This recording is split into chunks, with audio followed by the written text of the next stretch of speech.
noite, a qualquer hora, me fazendo sorrir. Claridade, fonte de amor, que me acalma e seduz. Essa luz só pode ser Jesus. Essa luz, raios dourados que orientam o navegante perdido. Força dos humildes, dos aflitos, mas dos arrependidos. Brilho das estrelas do universo, seu olhar me conduz. Essa luz, é claro que Jesus. Essa luz, siga em paz no caminho da vida, porque o caminho, a verdade, a vida é você. Por isso eu te sigo,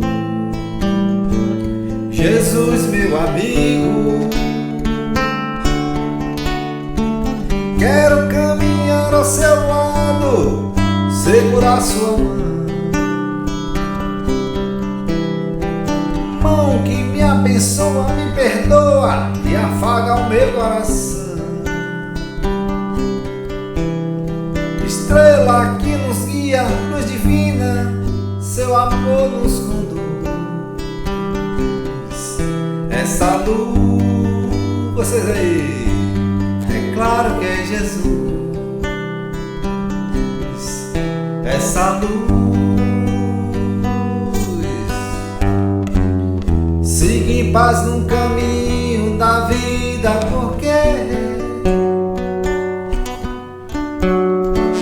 o caminho, a verdade e a vida é você. Por isso eu te sigo, Jesus, meu amigo. Quero caminhar ao seu lado, segurar suas mãos. Mão que me abençoa, me perdoa e afaga o meu coração.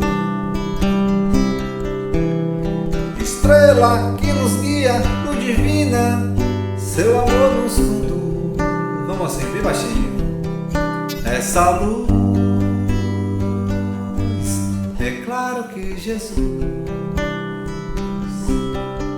Essa luz, só pode ser Jesus. Essa luz, é claro que Jesus. Essa luz. Um abraço a todos vocês. Valeu! Olá, queridos amigos da comunidade espírita Nova Era.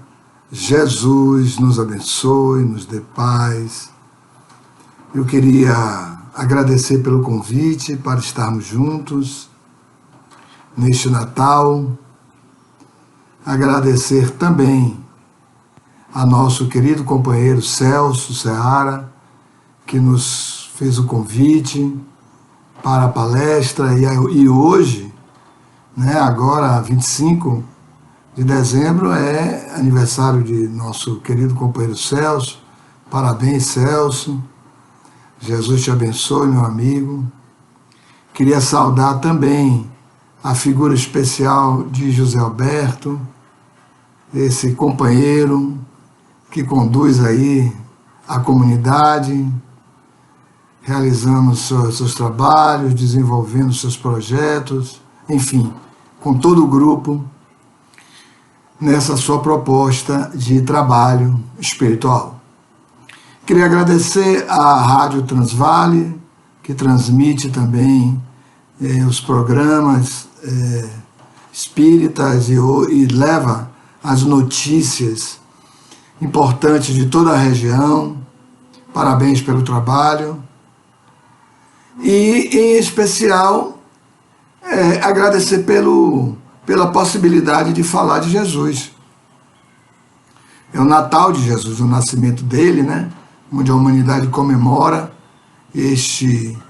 esta figura, este divisor de águas da história da humanidade, que foi Jesus. E é Jesus, ainda até hoje, né? Então, é sempre um período muito especial para a humanidade, o período de Natal, né? Natal já se subentende que se está falando do próprio Cristo, né?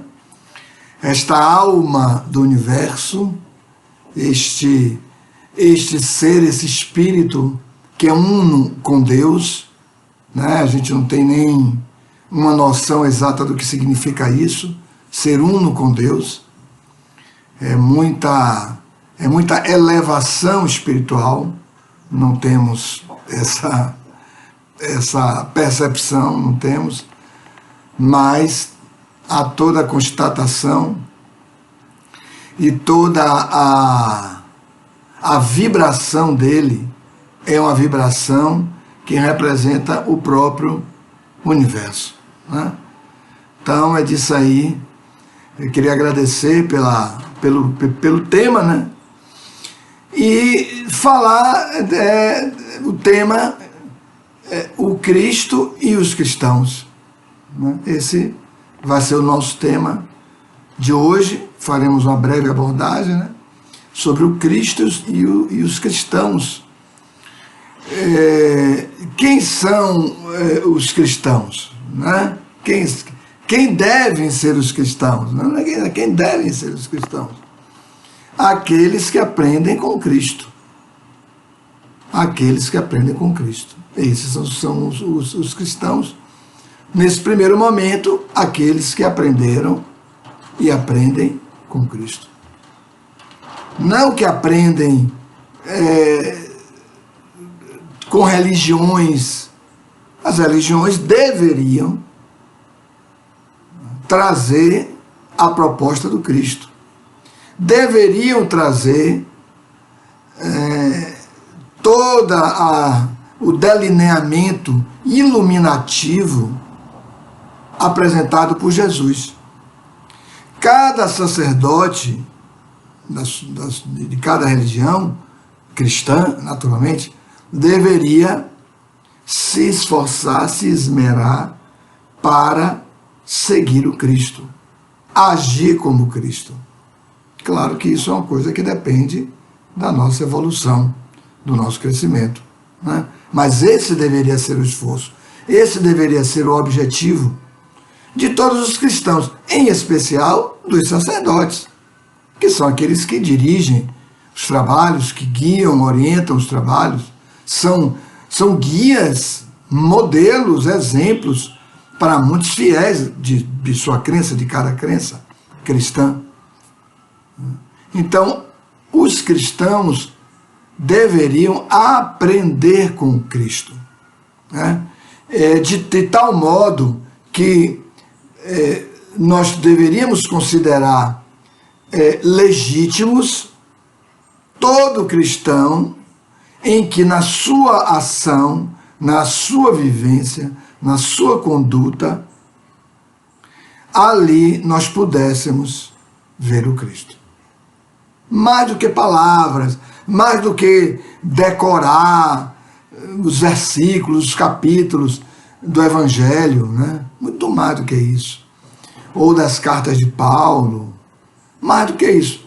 Mas que a nossa conduta, a nossa atitude, a nossa ação, a nossa vivência pudesse representar a vivência do Cristo. Obviamente, com as limitações evolutivas, espirituais, morais que nós temos, né? Mas que alguém nos vendo agir, nos vendo atuar, pudessem lembrar do Cristo. Lembrar, não dizer que é o Cristo, mas lembrar o Cristo. Olha, essa é uma conduta cristã, né? olha, lembrou Cristo. O Cristo faria assim, né? O Cristo fez assim. Porque o programa que ele trouxe e desenvolveu entre nós foi um programa muito bonito, muito belo, um programa de excelência da educação real, né? E ele planejou e vivenciou cada ato que é necessário para que nós nos tornemos Cristos, porque só um Cristo pode disparar o processo de cristificação de outros, os que vêm mais atrás, né? Que é o nosso caso, caso de todos nós. Todos nós somos Cristos, mas Cristos cuja plenitude não se manifestou. Se manifestará, né? Ao longo das muitas reencarnações, nas várias etapas evolutivas, em vários mundos pelos quais nós transitaremos ainda. Mas todos somos um Cristo em potencial, aguardando o desabrochar dessa plenitude, dessa perfeição, né? Como o próprio Jesus usa essa expressão, perfeição. Sede perfeitos, como perfeito é vosso Pai Celestial. Então nós temos uma plenitude de ser que não alcançamos, naturalmente, mas estamos a caminho disso, né? Cada um terá um tempo próprio. Uns farão esse processo de cristificação mais rápido, outros farão de um modo mais lento, mais demorado, um modo mais sofrido, mas todos um dia seremos Cristos, porque já somos, em essência, né, Cristos, já temos a essência divina em nós. Ela só precisa ganhar plenitude, sem as interferências a que todos nós estamos submetidos dentro desse processo de crescimento, né? Então, amigos, quando dizemos fulano é um cristão, o ideal é que quando as pessoas nos vissem agindo, atuando, fazendo, realizando, vissem nas nossas condutas pelo menos um mínimo do Cristo. Que nós lembrássemos o Cristo, né? Um pouco isso. Gandhi, né? O Mahatma Gandhi, que não era cristão, mas um homem que já conhecia a verdade, né? Por todos os esforços que ele fez nesse sentido, ele sabia que só o conhecimento da verdade poderia fazê-lo livre, né? Mas Gandhi lia tudo e leu muito o Evangelho, em especial o Sermão da Montanha, né? Ele via no Sermão da Montanha o maior código de mística, o maior código de ética que foi legado à humanidade. Então ele se referia ao Sermão da Montanha como essa obra sagrada, a ponto de dizer que se todas as obras sacras da humanidade tivessem se perdido, olha bem, muita coisa, né? E só tivesse restado o Sermão da Montanha, nada teria se perdido. Só para a gente ter ideia de como Gandhi tinha condições de perceber a grandiosidade da alma de Jesus, a realeza da alma de Jesus, que é a alma de um Cristo, né? Então olha como ele tinha essa condição de ver isso. Então ele dizia algo muito interessante. Ele dizia assim: eu admiro, amo o Cristo de vocês, né? Eu louvo o Cristo de vocês, mas eu temo os cristãos, quer dizer, os seguidores do Cristo. Olha que coisa bem, né, bem forte. E aí ele dizia assim, em complementação, dizia assim: por que os cristãos não revelam o Cristo? Perfeito, perfeito. Nós tivemos de Jesus para cá, tivemos as cruzadas, né, um movimento muito violento, né, e a igreja estava ali no comando daqueles exércitos que formavam as cruzadas, tentando convencer à força as pessoas de se tornarem cristãs, mas queriam convencer de se tornarem que tipo de cristão? Aqueles cristãos que estavam obrigando a todo mundo? Porque não eram cristãos, nunca foram. Ninguém que obriga alguém, que impele alguém, né, que constrange alguém, não pode ser um cristão. Não há ninguém que constranja que possa dizer-se cristão. Então é isso. Então Gandhi tinha total razão no que ele estava dizendo. Eu amo o Cristo, eu o admiro, eu o exalto, mas eu temo os cristãos, porque os cristãos, eles não vivenciam aquilo que o Cristo pregou, trouxe, apresentou e vivenciou.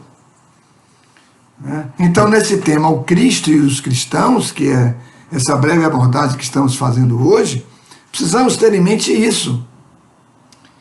Precisamos ter em mente a nossa própria condição.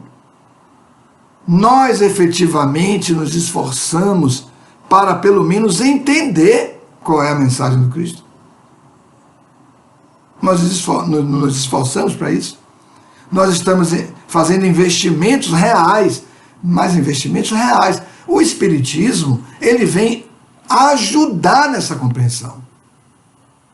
Ajudar, lançar luzes, trazer uma realidade de espírito que nós somos, que Jesus falava lá atrás, mas o Espiritismo, ele pormenoriza, ele decodifica, ele traduz aquilo. Porque o Espiritismo é a ciência do Espírito. É o campo de exame, de estudos sobre o Espírito. A sua formação, né? a sua movimentação, o seu campo interno. Olha aí, os seus objetivos, quais são as suas aspirações, quais são as leis que regem a vida, e para dizer que essas leis estão no próprio Espírito, estão na consciência. Olha que elucidação belíssima, essa elucidação espírita. Aquecendo, concordando com a própria elucidação do Cristo. Quando ele vai trazer de um modo mais genérico a coisa do Espírito, mas o Espiritismo vai trazer de um modo particular, de um modo menor, de um modo mais detalhado sobre essas realidades do Espírito, e vai avançar para tratar dos mundos espirituais. Olha aí, que ninguém tratava disso, nem o próprio Jesus tratou de mundos espirituais. Ele se limitou a dizer: há várias moradas na casa do meu Pai, e narrar a parábola do mal rico, né, onde ele entra um pouco ali no mundo espiritual, mas uma coisa bem reduzida, bem acanhada. Vocês devem se recordar da parábola do mal rico. Mas o Espiritismo não, ele vem lançar luzes maiores sobre essa questão. Então, Jesus, ele vai trazer nos seus ensinamentos vívidos, concretos, não apenas o discurso que ele proferiu no Sermão da Montanha e nos outros sermões, mas no Sermão da Montanha ele vai trazer real, vívido, tudo o que ele apresentou como roteiro para nos tornarmos Cristos. Que essa é a tarefa dele. A tarefa de um Cristo é disparar nas demais pessoas, nos demais espíritos, o seu processo de cristificação. E foi o que ele fez. Logo, ele vai começar trazendo para todos nós uma mensagem muito especial quando ele nasce na palha, né? Ele nasce no estábulo.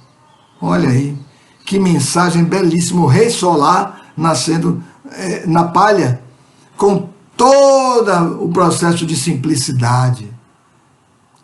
Tudo que representa a simplicidade, que nós não compreendemos, a simplicidade que nós ignoramos, a simplicidade que não queremos ver, a simplicidade que fugimos, que alguém, quando é simples, num mundo ainda muito marcado por uma manifestação vaidosa, é alguém ignorado.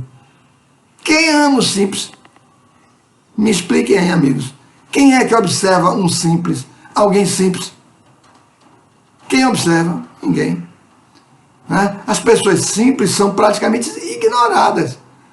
Né? Só os que amam vêm a todos. O amor é a mensagem central da proposta de Jesus. Né? O amor é a mensagem central. Mas para amar é preciso, para amar em plenitude, é preciso antes ser simples. Ver tudo, ver todos. Se colocar numa condição de aprendiz, se colocar numa condição de cooperador, se colocar na posição de servidor de Deus. Então nós assim serviremos com o Cristo. Não serviremos a Cristo, mas serviremos com o Cristo. Lembra quando ele termina a ceia, a última ceia? Ele traz uma bacia, lembra disso? Numa condição de servo, né? Ele traz uma bacia e lava os pés dos discípulos. Aí Pedro interroga ele: Senhor, o senhor não vai lavar meus pés? Pedro, se eu não lavar teus pés, tu não terás parte comigo. Por causa da simplicidade, por causa da humildade. Quem quiser ser o maior de todos, seja no reino dos céus, seja o servidor de todos. Quem quiser ser o maior no reino dos céus, seja o servidor de todos. É essa a minha frase. Né? Para isto, é necessário construir e edificar em nós uma ideia forte, intensa, visível, concreta e efetiva de humildade. Aí está toda a nossa dificuldade. Ninguém quer ser humilde, todo mundo quer ser destaque. Né? Todo mundo quer ser destaque. Mas, amigos, quantas pessoas trabalham com um trabalho belíssimo de amparo e de suporte e não são conhecidas e não querem ser conhecidas. Não querem, eles não querem, não precisam serem conhecidas. Elas já são felizes, porque Deus permitiu a elas que elas fizessem esse trabalho. Né? Todos que queremos ser conhecidos, ainda guardamos muita vaidade, ainda guardamos muito orgulho. Então nos lembremos e sigamos o exemplo do Cristo, né? Que ele obviamente tinha que trazer a mensagem dele, mas ao final ele sempre remetíamos todos nós a quem? A Deus. Reino de Deus, reino dos céus, ver a Deus, filho de Deus, era tudo assim. A ponto dele dizer: as coisas que eu faço, não sou eu que as faço por mim mesmo, mas é o Pai que as faz através de mim. Olha que coisa belíssima, né? Que humildade belíssima, que simplicidade. Porque ele é um canal desse fazimento, ele é um canal dessa realização. E ele diz: sejamos assim, pensemos assim, tanto mais simples, tanto mais humildes, tanto mais conseguiremos ver, captar e perceber tudo e todos. E tudo e todos representam o universo. Tudo e todos são os queridos de Deus. Se excluímos alguém, não estamos com Deus, porque há uma parte de Deus, o amor que Deus deposita nessas pessoas e nesses seres da natureza que nós não vemos. Não vemos Deus. Chegamos ao ponto de dizer, muitas vezes, que Deus está no nosso templo, não está no templo do outro. Imagine, amigos, imagine a que ponto nós chegamos. Isso é um completo absurdo. Não é? É um completo absurdo. Um Deus só para mim, um Deus só para minha crença, um Deus para... Imagine. E há pessoas que efetivamente acreditam nisso. Acreditam nisso. Que Deus iria abandonar todos os seus filhos e por conta de um dogma, ou seja, uma construção humana, que a religião é uma construção humana. É o humano lendo o divino. Ai, Deus quer assim, Deus quer que faça assim, Deus quer que vista isso, Deus quer que tal dia você não trabalhe, Imagine. Aparece Jesus e diz, eu trabalho, meu pai trabalha, todos os dias, sempre, não há descanso. Ele curou no sábado, etc, etc, etc, etc. Não é nenhuma crítica a nenhuma religião, vocês estão compreendendo isso, naturalmente. Mas é uma questão lógica, é uma questão que o próprio Cristo traz isso como elucidação para todos nós. Então, nascer na palha, eis o primeiro exemplo forte, impactante. Ele já abre o ensinamento dele assim. É muito intenso, nascendo na palha, nascendo entre os animais, nascendo no estábulo. Em outros momentos, ele ensina, dentro desse processo, quando ele faz silêncio para escutar Deus. Silêncio para escutar Deus. E silêncio para permitir que as pessoas sejam também quem elas quiserem ser. Olha que humildade, olha que amor, né? Isso é um amor, é um ato de amor. Não, mas ele poderia explicar. Não há condições de explicar quando não se quer aprender. Não há condições de explicar quando não se quer aprender. O aprendizado tem muito a ver com a busca. O aprendizado tem muito a ver com a necessidade. Se o buscassem, ele estaria. Se buscarmos a mensagem dele, a mensagem está aí. E é isso que importa para todos nós. A iluminação pela mensagem. A iluminação pelo exemplo. O Cristo e os cristãos. Quem são os cristãos? Os cristãos são aqueles que amam. Então, fazer o silêncio para perceber melhor Deus. Quando ele orava, o que é que ele fazia? Se afastava de todo mundo. Fazia silêncio. Para ele perceber o que Deus quer que eu faça. O que Deus quer que eu diga. O que Deus quer que eu haja. Como ele quer que eu haja nessa situação. Então, notem o profundo silêncio que ele fazia para ouvir Deus. Se fizermos profundo silêncio, ouviremos a consciência. E a consciência é a expressão de Deus em nós. A consciência não erra. A consciência não erra.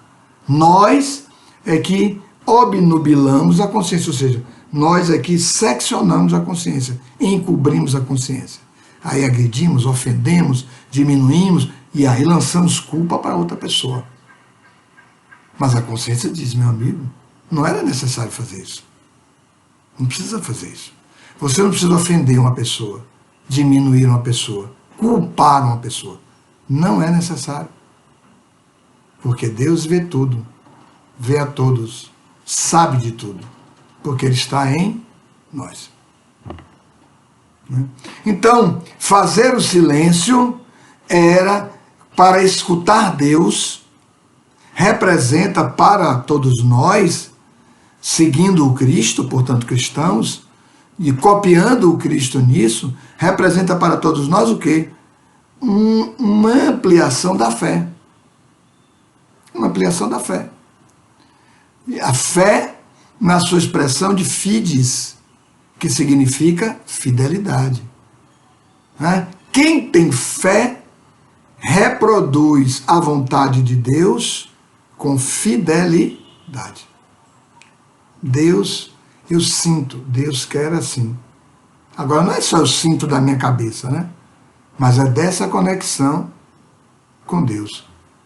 E você saberá, porque você terá feito essa conexão em silêncio profundo, aguardando o que a divindade lhe traz, mas não é a divindade que está fora. Você escuta a consciência, que envolve o coração. Que envolve o coração. E então nós manifestamos isso em atos que nós chamamos atos de amor, que são atos do bem. Olha essa mecânica, simples, tudo isso é muito simples. Não há grande complexidade nisso, amar. Jesus ainda dá uma medida exata para que nós não cometamos o erro. Ah, eu não sabia. Ele diz assim, para que você não se equivoque, faça ao outro aquilo que você gostaria que o outro lhe fizesse. Tem como errar? Impossível. Agora nós esquecemos tudo isso e aí vamos partindo para a violência mesmo com o outro, porque nós esquecemos de viver essa fidelidade a Deus, a fé de fidelidade. Se fizermos isso, as pessoas reconhecerão que somos discípulos de Jesus, discípulos do Cristo, né? E ele diz isso, né? Entre os discípulos, ele diz assim, que os meus discípulos serão reconhecidos por muitos se amarem. Então as guerras entre cristãos, entre pessoas que seguem o Cristo, e o Cristo sendo realmente seguido, não é só falado, mas realmente seguido, ele nos conduz a Deus. Então, amar, essa é a grande expressão que Jesus traz como fundamento da sua doutrina. Amar sem aprisionar. Amar sem aprisionar. Auxiliar sem substituir-se a outra pessoa. Mas às vezes nós queremos auxiliar alguém fazendo pelo outro. Não podemos. O Espiritismo explica que cada um tem a sua prova, cada um tem os seus compromissos, cada um tem os seus deveres. Jesus fala isso. Todo aquele que quiser vir após mim, olha como ele diz, renuncie a si mesmo, ou seja, retire os seus pontos de vista, porque são pequenininhos, a nossa mente é muito pequena, adote os meus, dele Cristo, tome a sua cruz, olha aí, tome os seus deveres, seus compromissos, né? Que são as provas. Tome os seus deveres e siga-me. Perfeito. Siga-me. Ele estava indo para onde? Ele estava indo para a crucificação. Estava indo para a crucificação. Então, aquela expressão dele é muito forte, é muito intensa. Por isso, amigos, para se ser cristão, tem que se ter a convicção de que se quer realmente seguir o Cristo e seguir a mensagem. Viver a mensagem. Não é ouvir a mensagem. Ouvir e gravar, temos milhões que ouvem e gravam. Para fazer pregações, eu estou aqui fazendo uma palestra, mas a vivência disso. Interagir, envolver-se com aquilo que a vida lhe apresenta. Não é ser o salvador de pessoas. Você não vai salvar ninguém. Não vai salvar ninguém. As pessoas é que se salvam. Como? Amando. Não há uma outra forma de salvação. Não é assim o lema espírita? Fora da caridade não há salvação. Fora da caridade não há saúde espiritual. Salvação de salos, que é saúde. Fora da caridade não há saúde espiritual. Fora da caridade não há integridade de ser. Não há integridade de ser. Nós confundimos e reunimos objetos em torno de nós para termos o destaque, e aí já violamos todos os compromissos de humildade, porque o problema não é ter, o problema é não ser aquilo ou quem se é. Essa é a nossa grande questão. Então, nesse auxílio, que não é aprisionador, porque ele é um auxílio que se ama, ele é um auxílio envolvido na compaixão. Condoer-se do outro. Colocar o seu coração junto ao coração do outro. Tudo isso é a medida cristã, a medida do Cristo. Como ele fez, quem ele encontrava pelo caminho, ele auxiliava.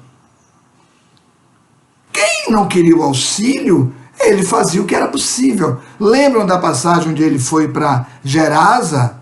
Ele pega a barca com alguns discípulos, atravessa com a barca, salta em Gerasa, e na entrada logo ele encontra aqueles que naquela época, uma linguagem muito comum, um endemoniado. Né? E esse endemoniado ameaça todos ali, e ele então dá uma ordem ao espírito, que não era um espírito, eram vários, tanto que depois eles se identificam como uma legião, dá uma ordem, e os espíritos rompem a influenciação espiritual que tinha sobre aquele jovem, e aquele jovem então passa a ter lucidez novamente.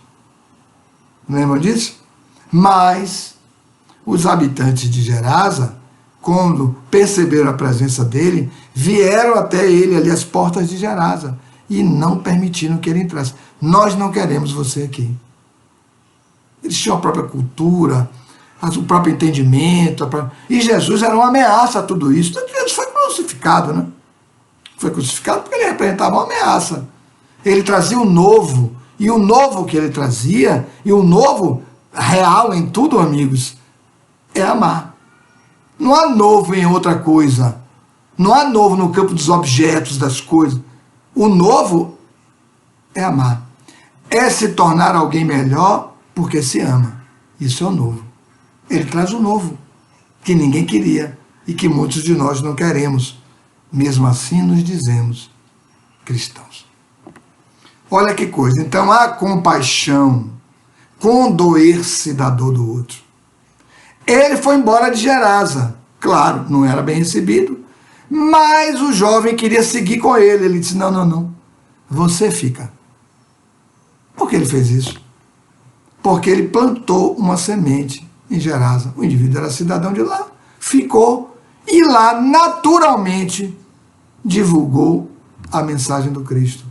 Porque não é uma mensagem que você precisa abrir obras incríveis, tratados gigantescos para entender. Não, o jovem entendeu com o ato de amor de que ele foi beneficiado. Não tem muita coisa não, amigo, não há muita coisa não. Muitos discursos, muitas elucubrações mentais, teses, teologias. Não, nada disso. Não é necessário. O ato de amor.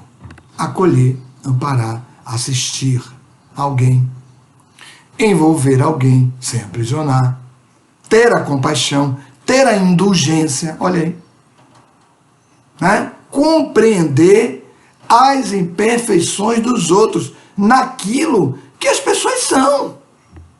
Há alguma grande dificuldade nisso? É preciso ser um doutor em alguma coisa para entender isso? Não precisa. Há pessoas que não leem e não escrevem e são indulgentes. Há pessoas que não leem e não escrevem e vivenciam o perdão. Perdoam, abrem o coração para o outro, entendem que o outro não ama, mas compreendem que eles já amam. Então perdoam. Seguem, escolhem seguir o Cristo. Porque, amigos, pensem bem, perdoar é seguir o Cristo. Não há cristão sem perdão. Não existe cristão sem perdão. O perdão e a condição de cristão representam a mesma coisa. Sou cristão, mas persigo pessoas. Não é cristão. Sou cristão, mas não perdoo. Sou cristão, mas não compreendo. Sou cristão, mas não tenho indulgência. Sou cristão, mas não auxilio. Não é cristão. Você diz que é cristão. E esse não é uma censura a ninguém. Eu mesmo tenho que me colocar o tempo inteiro nessa avaliação das minhas condutas. Estou falando de mim. Estou falando de mim. Precisamos fazer isto. Jesus diz, orai e vigiai. Olha como ele traz um mecanismo perfeito na construção da nossa realidade de Cristo. Orai, ou seja, eleve-se acima da matéria. Para, em não estando sob a influenciação da matéria, ou seja, estando em espírito, o espírito que se é, o espírito que cada um é, cada um de vocês é um espírito como eu sou espírito, como todos somos espíritos. Porque em espírito estamos, na verdade, sem a influenciação do corpo, sem a influenciação da matéria. E aí nós percebemos melhormente Deus. Com amor no coração e elevados acima da matéria. Então saberemos o que Deus quer. Aí ele diz, orai. Que não é só dizer palavra, não precisa nem dizer palavra, nem precisa. É elevar-se a Deus em pensamento. Livro dos Espíritos, né? Adorar a Deus é elevar-se até Ele em pensamento. Livro dos Espíritos. Aí Allan Kardec, os Espíritos, quando Kardec pergunta o que é adoração, como viver a adoração, eles dizem, eleve seu pensamento a Deus. Porque quando nós elevamos o pensamento, amigos, nós estamos conduzindo aquilo que somos. Eu posso orar lendo um texto. Pai nosso que está no céu... Mas isso não significa dizer que a minha alma vai junto. Orai, ele diz, Jesus, o nosso guia, o nosso mestre, o Cristo, responsável pelo nosso planeta, né? O nosso Cristo, né? Orai e vigiai. Quer dizer, mantenha o seu mental, mantenha a sua vigilância em torno de tudo que possa prejudicar esse seu processo de evolução, de crescimento espiritual, a sua saúde espiritual, o seu caminhar com Cristo. Ele é humilde demais. Não nos preocupemos com detalhes de coisa alguma. Se nós tivermos a vontade sincera de segui-lo, né, com os esforços que temos que fazer, ele estará conosco, nos amparando. Ele nos aguarda. Né? Ele é o grande condutor, mas naquilo em que ele não pode nos obrigar a seguirmos a ele, ou aqueles que não querem seguir, ele aguarda. E aí a lei, que não foi ele que criou, a lei criada por Deus, vai criando as condições para nós enxergarmos a beleza da mensagem do Cristo. E uma dessas condições é a dor. Né? São os sofrimentos, são os processos graves. Que são os processos depressivos? Que são as depressões? Processos graves, onde nós estagnamos, nós paramos na nossa busca com Cristo. Uma busca real com Cristo. Então a dor chega. Chega forte, impactante, e a gente estremece, a gente para, porque tem que cuidar. Muitos não conseguem fazer esse processo e se suicidam, né? E se matam. Tiram a própria vida. Mas não fizeram, nem pensaram e nem se esforçaram muitas vezes para ver o Cristo.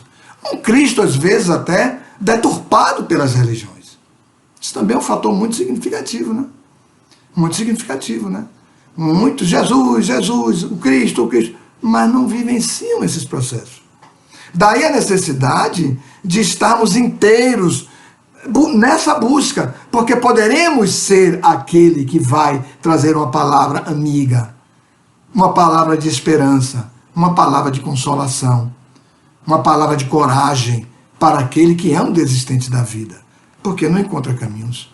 Mas se você encontra caminhos e estabelece paz íntima e reforço vigoroso de fé na sua trajetória, você pode conduzir outros. Evangelho segundo o Espiritismo. Aquele que tem fé ardente pode contagiar a fé daqueles que têm uma fé duvidosa, uma fé frágil, uma fé esquecida, uma fé abandonada. Notem que eu estou falando de fé, eu não estou falando de religião. Esquece a religião. As religiões são boas se são legítimas. São boas se não pedem nada, se dão tudo. Se dão caminhos, se dão diretrizes, se dão orientações. Se os seus sacerdotes, aqueles viventes daquela crença, são viventes reais, que não vão levar divisão, separação entre os filhos de Deus, que somos todos nós. Se a religião propõe isto, ela é uma religião legítima. Ela é uma religião a ser vista. É uma religião que pode ser até seguida. Né? Não somos obrigados a ter uma religião. Né? Mas, se amamos, as religiões facilitam. Mas, se amamos, podemos distribuir esse amor em atos concretos, em todo lugar, em que nós estivermos. Né? Então, a oração e a vigilância. E o Espírito de Verdade, no capítulo 6 de O Evangelho segundo o Espiritismo, o Cristo Consolador, capítulo belíssimo, belíssimo. Leiam esse capítulo. As mensagens são todas do Espírito de Verdade, que é o Espírito que foi o guia de Allan Kardec na estruturação da mensagem espírita, na codificação da mensagem espírita aqui entre nós. Ele diz uma coisa muito interessante em uma das mensagens. Ele diz assim: o devotamento e a abnegação se constituem em uma prece constante. Se constituem em uma prece perene. Perene é o quê? Aquela prece do tempo inteiro. Não é só a prece falada, mas são atos concretos, uma vivência concreta, que ele diz assim, e apresenta assim: um estado oracional permanente. Olha que beleza, né? Então a gente encontra Madre Teresa, Irmã Dulce, e outros, são mais citados porque são os mais lembrados, né? São conhecidos assim de toda a humanidade. O Gandhi, são aqueles que oravam. Chico Xavier, a beleza de Chico Xavier, na sua oração, né? Na dicção, falada e vivida por atos, que é uma oração perene, uma oração constante, e todos eles estabeleceram paz e tinham uma aura de paz, uma aura de harmonia, que dulcificava todos aqueles que se encontravam com eles. Então, amigos, eu queria deixar essa breve mensagem sobre o Cristo e os cristãos para este nosso Natal. Que o nosso Natal seja um Natal sentindo com Cristo, sentindo com Ele. Não só um Cristo intelectualizado para nós, mas um Natal onde nós vamos sentir com Cristo, vamos sofrer com Cristo e vamos nos alegrar com Cristo, porque Cristo é alegria. Cristo é alegria. Se nós tivermos esse objetivo, é o nascimento dele, o Natal dele, mas o renascimento dele em nós. E aí estabeleceremos paz íntima. Seremos uma fonte de paz para todos que nós encontrarmos. Então eu desejo um Feliz Natal para todos, um Natal de alegria, um Natal de harmonia, um Natal de esperança, um Natal de alegria com Cristo. Aos queridos amigos da comunidade espírita Nova Era, prossigam nas suas tarefas com abnegação e devotamento, e o Cristo estará sempre com todos vocês. Muita paz, que assim seja.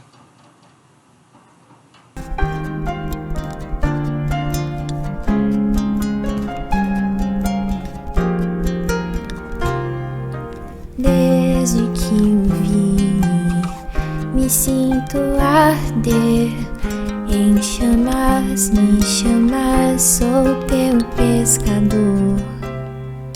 Vi tuas curas, branduras na voz, e um sol de ternura rompendo o tabu.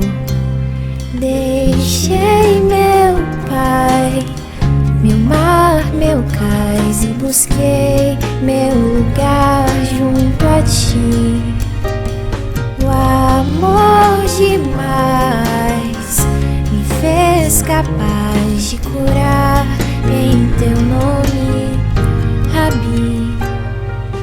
Filho do trovão, deita tua cabeça sobre mim. Mãe Maria, eis teu filho ao lado da cruz. Sou apenas João, o trovão, a paz sentado. Testemunharei por ti, seja onde for. Não te queimarás no óleo que ferver por mim, pois tu viverás pra contar o presente, o futuro aos homens.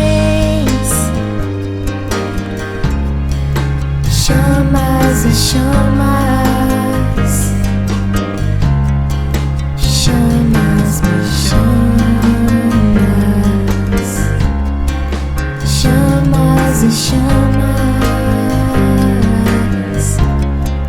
chamas, me chamas,